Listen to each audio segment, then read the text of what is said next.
Holy Toledo. Do I look like that? You do. You ought to take that raggedy thing out in the yard and bury it. I look like that? No, I look like that. God damn it. Okay, yes, sir, I'm sorry. I'm here. When was the last time you gave an interview? How am I? Well, an interview? Well, a couple of weeks ago at a motorcycle joint, a chick came up to me with a very interesting accent, and she interviewed me for quite a while. But I told her I was on a program and that I wasn't available yet.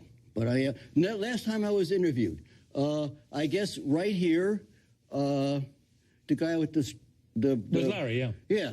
When I was acquitted, I promised Barbara Walters, who saved my life, and won't talk to me now, but that's another story. I promised her that if I was acquitted or I went to jail or committed suicide, she would get the first interview. So I flew to New York, and I talked to her for 10 minutes, and I came back, and I've been roaming around the country and doing... What the hell have I been doing? I don't know. How are you, Robert? How am I? Well, I'm lonely, the way I always am. I was born lonely, I'll live lonely, and I'll die lonely. But the audience has always given me a life ever since I was 2 years old. I danced for them on the streets, and they threw money, and I said, I'm home. And it's nice to be back. What do you think your public reputation is now? My public reputation?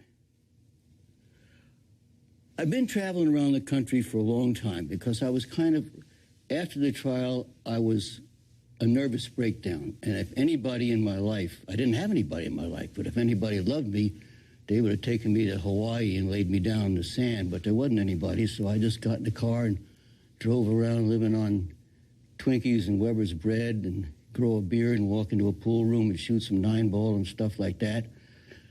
But the fans have never, ever left me. You communicate with them through Facebook and stuff, right? I had a Facebook. I don't know what the hell a Facebook is. I don't even type. But a friend of mine said, you need a Facebook. I thought they're going to cut my face or something. But they said, okay, now here it is. You just talk to the people. And it was very nice. The people said, well, tell us about Alfalfa. What was he really like? I said, okay, I could do that. And that was 2 or 3 pages. Somebody else was typing, not me. And that went on for a while. But then pretty soon, weird things started to happen. They started saying, well, that isn't really the way Elizabeth Taylor was. And I'm saying, I went to school with Elizabeth Taylor. I sat next to her when I was 5 years old. We were boyfriends and girlfriends. No, that isn't Elizabeth Taylor, and you really don't know. And I said, you know what? This is goodbye. But what was weird was I couldn't stop talking about myself to myself. And I started saying, God damn, this is an amazing life. Did I really live this thing? How much? I mean, you've written this extraordinary book. There's another word for it. It is an extraordinary read. It is in parts compelling, in parts rambling, I'll be honest with you, in parts scary, sad, funny. It's everything. I've never read a book quite like it. I've probably never seen a life quite like it. Said on the back of the book, he said, this is an amazing book, but don't publish it. It's a story, unless I'm wrong, of, in your eyes, constantly being betrayed and let down. That's a theme that runs through from when you're first born and your parents want to abort you and end up they can't afford to. From then on, it just seems like your life has been... If Frank Sinatra's mother would have worked for nothing, I'd have never been here. But she wanted $15 and he didn't have it. Right, because she was the woman that was doing these at the time, right? Okay, I'll get serious for just a minute. I know this is show business and we're supposed to keep it funny, but... No, I'd rather keep it serious. When I did all that Facebook stuff, and then I went in the closet and I found 2 boxes of pictures that I didn't know exist. They were full of rat. And I pulled all these pictures out and I said, that's all me. And I said, what do I do with this? Somebody said, write a book. And I couldn't write a book because I'm not going to write 6 books. I'm only going to write 1 book. How do I put 75 years in 1 book? Well, you do it the way you just saw. There's 4 or 5 little chapters about the rascals. There's chapters about those rotten cops that ripped my guts out and left me beside the road to die. I'll get to you son of a later, but don't think you're going to get off the hook. I was supposed to die in that cell, wasn't I, you? Well, I didn't die, and you didn't get your book deals, you mothers. I wrote a book about you. So you'll have to go out and rip some other celebrity till he's dead. Then you can write a book about him. I'm sorry, I'm back. That's how, so the book became all of my life. There's 20 years of a crazy marriage. There's alcohol, there's drugs, there's the best of times. The best of times. When I was 8 years old, my life was exquisite. I went to MGM when I was 5. I was an extra, and I'm watching them and I say, wait a minute. If you talk, they pay attention to you. I don't care about the money. They pay attention to you. And I found love, just the way I found love on the sidewalk when I danced for the people. Do you think you're sane? I'm what? Do you think you're sane? Do you think you have your full sanity? Or has what's happened to you sent you slightly mad? What do you think? Well, I'll tell you. I think I was born. The truth is, I think I'm sort of a mutation or a subspecies. I think if I was born 10,000 years ago, I would have taken 2 or 3 people, gone off and started another tribe. How much do you blame your parents? I don't blame anybody. That book is about God. God kept me alive in a womb when my mother tried to abort me with coat hangers twice. God kept me alive for the first 2 years of my life when nobody gave a whether I lived or died. God showed me where that sidewalk was, and I started dancing. When I got out here, I was 5 years old. I stood in front of MGM, and I said, I can do this. And I walked in there. 3 years later, I starred in my first film. I am curious, because it's in the book, and it's a powerful testimony in your life, I think, the relationship that you had with your parents. Because from what I've read about that relationship, they didn't care for you. They didn't love you. You had... I was a pain in the ass to them. Yeah, they had 2 children. Then they had 2 abortions. Then she got pregnant again. But she really got pregnant with my uncle across the street because that's who she was always in love with. So now she's pregnant with me. He says to her, go to hell, and he runs off. Now she hates me. My father hates me because in his heart he knows that I'm his brother's kid. They tried to get rid of me. And they couldn't. Did they ever tell you that they loved you, your parents? Never. They didn't even talk to me. I was like they paid more attention to a dog than they paid to me. But although you don't necessarily blame them because of your belief in God, how much do you think did it damage your character, damage your personality, make you a damaged person? Oh, I think that if I came from a different family, I would have been a very different person. I have lived my life in front of people. From the time I was 2 years old, I was in front of people, never with them. And I've always been kind of alone that way. But as long as there was a camera within 10 feet of me that I could get in front of, or if I can get in front of an audience, I feel comfortable, I feel at home. But I've never been a successful person in terms of relationships. I'll give you one line. Are you capable of love? Absolutely. I love my life. I love God. I can't tell you. Love spills out of my ears at night when I'm lying alone. The gratitude that I have for my life.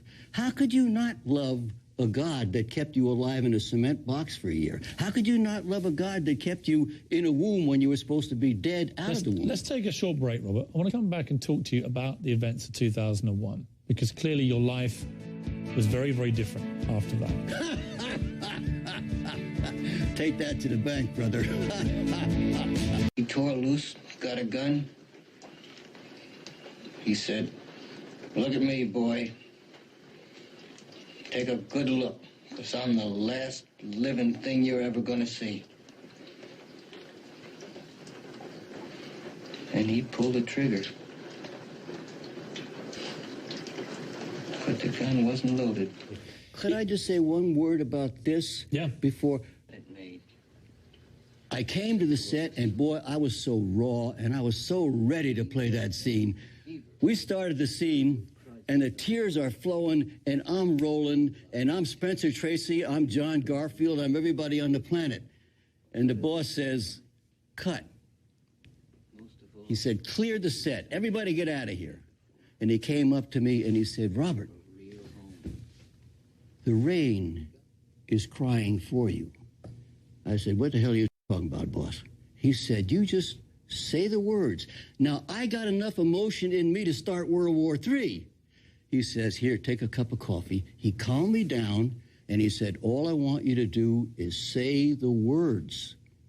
And I did it, and it became one of the most memorable scenes. Everybody talks about that scene and how brilliant it was. Hey, you know what? Let me just say this. Without blowing smoke up your I mean this with all my heart. I'm deeply grateful that I'm here with you, because in the past, I could do any talk show I wanted in the world. But Barbara Walters said, you know, I love you, Robert, but you can't be on The View. Why? Because we sell toothpaste, and if we get a letter from some PTA lady who says, what are you doing with that accused murderer on your show? So all of that was denied me. And I said, well, the hell with them. I can't retire. I can't do it. I got to show the cops and all those son of a that thought I was dead that I can get on the bull and ride him again. My goal in life is to make one more beautiful film, not write books and not do talk shows and not go out and sign autographs like all older actors and that doing. There's nothing wrong with it. That'd be fine. I could go on the road and spend the rest of my life with the people. But then the cops would have won. The that killed me would see that I was still in my grave. But if I get in the middle of that arena and ride that bull and do the best movie I ever did in my life, and Harvey Weinstein's out there someplace, and Kevin Costner and whoever they are, and I'll find one of them, and I'll go out the way I want to go out. And that's not living some kind of half-ass life that old actors live. That's the name of that tune. Where were we? Well, I was going to bring you to the events of 2001, the events that obviously dramatically changed your life. Before the night that your wife died, tell me about your relationship with Bonnie Lee leading up to that night. It's funny. When push comes to shove, whether I'm in a motorcyclist joint or a barber shop or wherever, sooner or later, and take this with love, not sharpness. Everybody wants to put me on the stand because I didn't take the stand. So, okay, I promise to tell the truth, whole truth, nothing but God. My real name is Michael James Gubitosi. I was born in 1933 in Nutley, New Jersey. Now, what would you like to hear? What your relationship was like with her before she died? My relationship with her was not bad. I felt sorry for her sometimes because God never gave her that little piece of sunshine that he gave me. All the times I could have been dead and should have been dead and would have been dead, but God always said, no, here's the sidewalk, little boy. Go out there and dance and they'll throw money. She wanted to be, I don't know, a movie star. She was a talented woman. She was a lot of things. And we got married. Everybody said, well, why did you get married? Why not? Did you know? I had the most beautiful gift that anybody could ever have. I had a newborn child in my hand. Did you love her, though? No. I didn't know her well enough to know her. I love her. I love you as a human being. You're my brother in arms. We're all in this thing together. But we were not dramatically in love or things like that. Once you got married and stuff about her past began to materialize, the stuff about being a scam artist. I knew that before we got married. Did you know everything about her? Nobody ever, everything, particularly a person like Bonnie. Nobody will ever know everything about Bonnie. If you're being honest, though, Robert, was she duplicitous? Was she a liar? Was she a con artist? I think she was a con artist, yes. I think she came to Hollywood to con her way into show business. I mean, she tried to hustle Christian Brando. She actually named my baby Christian Brando. And I changed the name. But when we found out that I was the father, and what better thing could I do for myself or my baby than marry her mother? What's the downside? What's the worst that can happen? After 3 or 4 years, it didn't work out, and then we got divorced, but I would have my baby all the time with me rather than having to fly to wherever she chose to live and go through lawyers and all that about I want to see my baby, yada, yada. What do I need that for? I'm an old man. I'm filthy rich. I got $25 million. I'm not talking abstract. I mean, I had $25 million that I could get my hands on in one day. I didn't have margin stock. I owned the stock. I owned half of Santa Monica. Hard dollars. I'm broke now. I couldn't buy a for a field mouse. I'm broke as I couldn't buy a hole in a nickel donut. But I was filthy rich. I said, well, Robert, where'd all the money go? Well, check with all those rats that jumped ship when the going got tough. My family, my friends, my business agents, my managers, all those sons of that came to jail and told me to sign this and sign that and sign this. And, well, why didn't you go after him, Robert? Well, because I wanted to get out of the middle of the whole world. Remember, I got arrested before 9/11. So the media was always looking for something to tear up and rip up and eat. And so I wanted to get away from, well,